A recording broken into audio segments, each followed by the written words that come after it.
Hello everyone, thanks for tuning in to the 23rd Christmas update from GWV. So here we go again, time to bring you another Christmas update. We're nearly at the end now. I've just got two more to do after this one. 24 and 25. 25 will be a sort of weekend broadcast that will release on Christmas Eve, I suppose. But yeah, I shall get on with the 23rd Christmas update for you in a moment. We'll bring it to date with the latest GFS Midnight Run. And it's going to be great, going to be an interesting one. So I'll get on that for you in a mo. Just say that first video today, so 7 AM upload. We also released the ECMW 30-day forecast for the UK and for Europe as well. I've got a 10 to 14 day coming for you later on today. Also, so it's a busy old day at GWV today. So please like, share, subscribe on the video. Thank you so much, everybody, for doing that. Thank you so much, Richard, for the amazing Christmas updates gift. We're nearly at the end now with this year's Christmas updates gift, but it's been tremendous. It's been lovely. Thank you so much, Rich, for the gift. Right, let's bring you up to date then with the GFS Midnight Run. And we'll start off on Christmas Eve. So we've narrowed the time frame down now, directly from Christmas to New Year, that whole week now in detail. So here we go then. On Christmas Eve, we've got high pressure blocking around Greenland, Iceland, a deep cold pool plunging southwards across Scandinavia. Most parts of Northern Europe are going to have a very cold Christmas. We've got low pressure out in the Atlantic, but trying to bring milder air in from off the Atlantic Ocean. So upper air temperatures on Christmas Eve are looking relatively mild across most parts of the country, though it is colder across the extreme north of Scotland with a -5 Celsius iceberg in there. We've got some outbreaks of rain through parts of Northern Ireland, England and Wales, Scotland, North East, and mainly dry for you wintry showers far north of Scotland. Temperatures, look how cold it is across most parts of Northern Europe. A really cold Christmas coming up for much of Northern Europe. I reckon that's the coldest Christmas we've had for several years across many northern, northeastern and eastern parts of Europe. Out west, it's relatively mild actually, with temperature on Christmas Eve. That's our temperatures looking. So Scotland's still a little bit on the cold side, 2 to 6 degrees there, but further south was generally mild, especially so for more southern areas, around 10 degrees in the south, 8 degrees through the Midlands, 5 or 6 degrees through parts of northern England. And then we go through into Christmas Day, and this is where all the uncertainty has been. Of course, the low pressure here is being diverted south-eastwards in towards the Bay of Biscay as high pressure builds over Greenland, Iceland and pulls in, or tries to pull in, this much colder air from Scandinavia and from northern parts of Europe. So battle lines drawn on Christmas Day. We still have the mild air across Ireland, many southern parts of Wales anyway, into central southern England. Cold air is digging in across the northern half of the country, and in between there is a divide where we have the risk of some rain, sleet, possibly even some snow on the leading edge of that divide, close to that -5 Celsius iceberg. Again, a very, very cold Christmas Day across most parts of northern Europe. A really cold Christmas Day across many northern areas of Europe. Excuse me.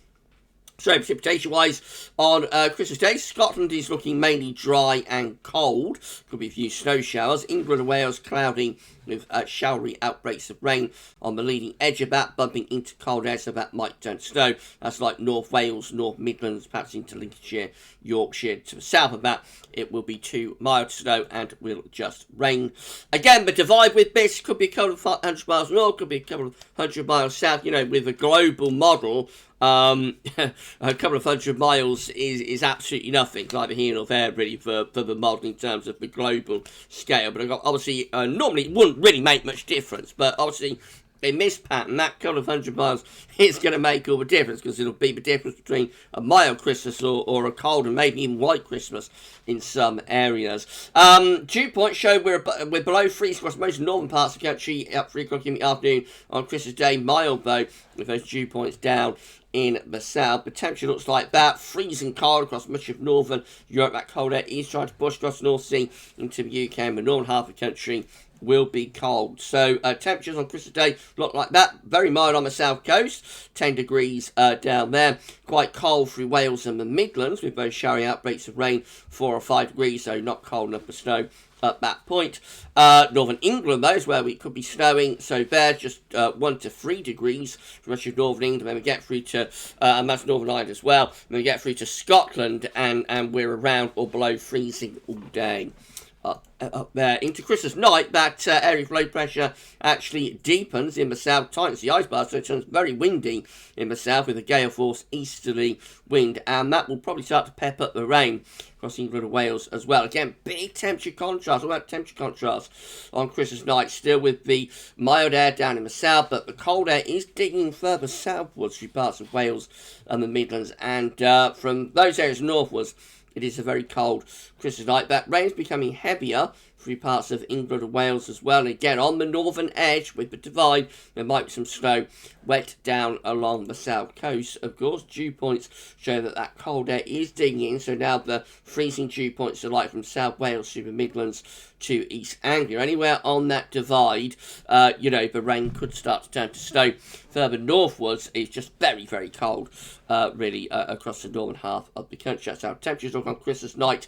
So freezing cold again across much of northern Europe, and that cold air is extending into Scotland as well, and for the northern half of the country.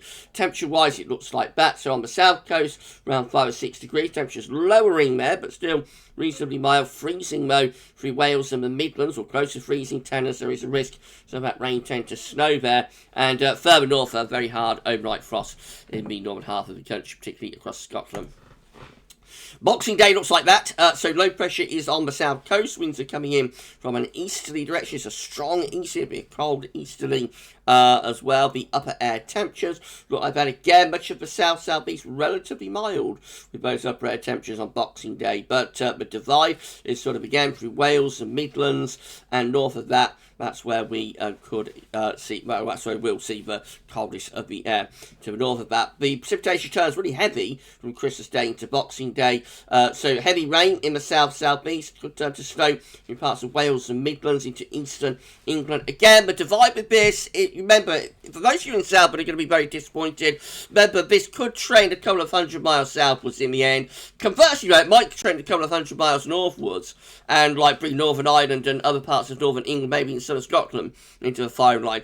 200 miles in terms of a global model is absolutely nothing whatsoever. It's a very, very small change, but normally it doesn't make much difference, in the weather, whether it's weather system 200 miles north or 200 miles south. It's just in this very, very unusual and particular Christmas scenario, that couple of 100 miles makes all of the difference. So just watch your space. It'll probably keep us guessing until Christmas Eve in the end, I would think, exactly where this divide is. But heavy rain on this GFS run anyway in the south and southeast, where it's relatively mild. Could be some snow through Wales and Midlands into parts of northern England. Again, dew points show that they're below freezing through Wales into parts of the Midlands and eastern England.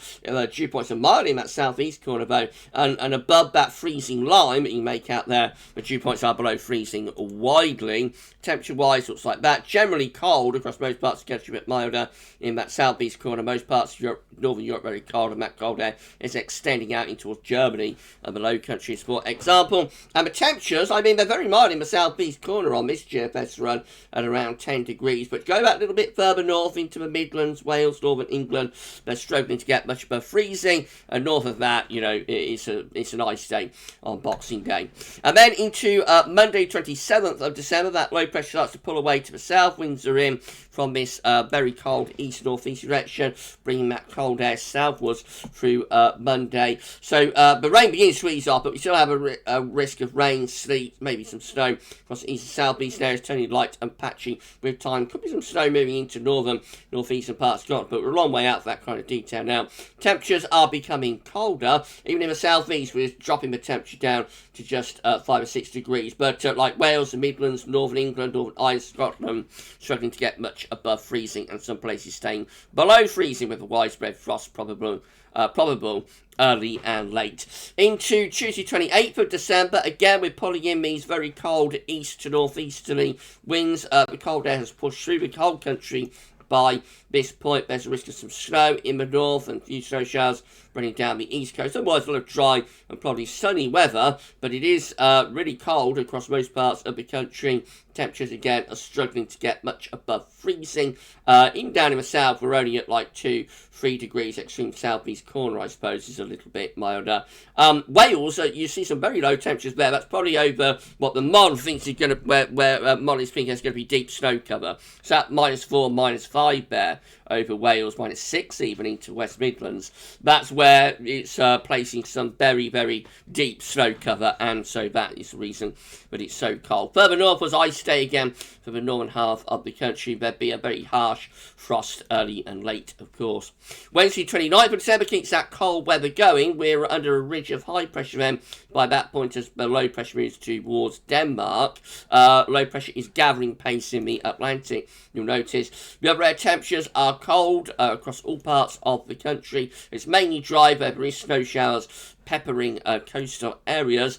Looks really cold with the temperature profile, not just the UK, but through most parts of Europe now have turned things very cold. And again, our temperatures in the UK and across Ireland too, actually, looking properly cold, only sort of 2-3 degrees in the far south, southeast. From the Midlands and Wales northwards, we basically have an ice day, temperature staying below freezing all day once again. And then the Atlantic starts to stage an attack as we go through to the 30th of December. Low pressure beginning to move in from the Atlantic Ocean. That starts to bring milder air into the southwest, though many parts of the country are still actually cold on the 30th of December. A band of rain pushing northwards and eastwards, probably turning to snow as it comes into the cold air. Temperatures again looking cold across most parts of northern Europe, and the UK is included. And these are the temperatures. So Ireland, southwestern England turning milder on the 30th of December, but most places are still cold actually, with temperatures struggling to get much above freezing once again. Go through to New Year's Eve. It looks like that low pressure struggled to get across the country. It's sitting in the southeast, so there's been a stall of that weather system pushing northeastwards, but more low pressure and milder air is waiting in the wings in the Atlantic to start moving our way. So actually most parts of the country still looking quite cold even on New Year's Eve, particularly so for northern and eastern areas, though the west southwest is turning milder. That first band of rain, probably snow, is dying out in the east. More wet weather's waiting in the wings in the Atlantic. Most areas are looking relatively dry on New Year's Eve. And temperatures are still cold, actually, in most areas. The far south, southwest has turned a little bit milder. Most of Ireland has turned milder. But again, from Wales and Midlands northwards, it really is another cold day on New Year's Eve, and very cold in the northern half of the country. And then by New Year's Day, 2022 is greeted with milder air pushing in from off the Atlantic. A typically mild New Year, with the upper air temperatures then lifting up, becoming actually very mild. Outbreaks of rain spreading eastwards across the country. And the temperatures there much milder. Though Scotland's still looking quite cold. It takes a while to lift the snow and frost out of the ground, of course. So despite the mild upper air temperature, actually it's still quite cold across the northern half of the country, but definitely a lot milder in the far south and southeast for New Year's Day. But of course that is a very, very, very, very, very long way off.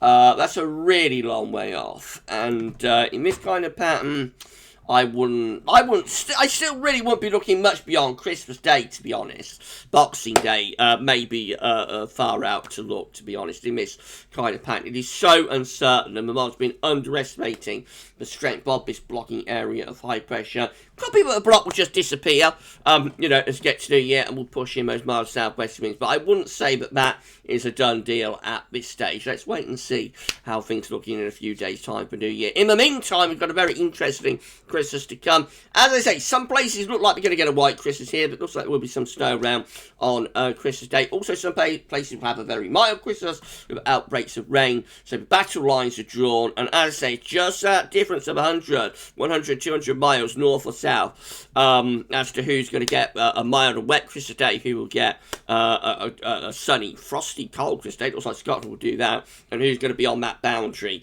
where there might be a little bit of sleet and snow. And in terms of a global model, like the GFS, a couple of 100 miles is absolutely nothing whatsoever. So expect more twists, more changing, more adjustments. But the broad pattern, I think, is now beginning to work itself out. Right then, so that's a 23rd Christmas update for you. Definitely an interesting set of Christmas updates this year. No getting away from that. We'll do update number 24 probably, it'll be tomorrow or Thursday, we'll see, and then the final 25th and final Christmas update will be the weekend broadcast that will release on Christmas Eve. We'll be back shortly with a 10 to 14 day where we'll go through all of the model data and see how it's looking, but for this 23rd Christmas update, that's all for now, and thanks for watching.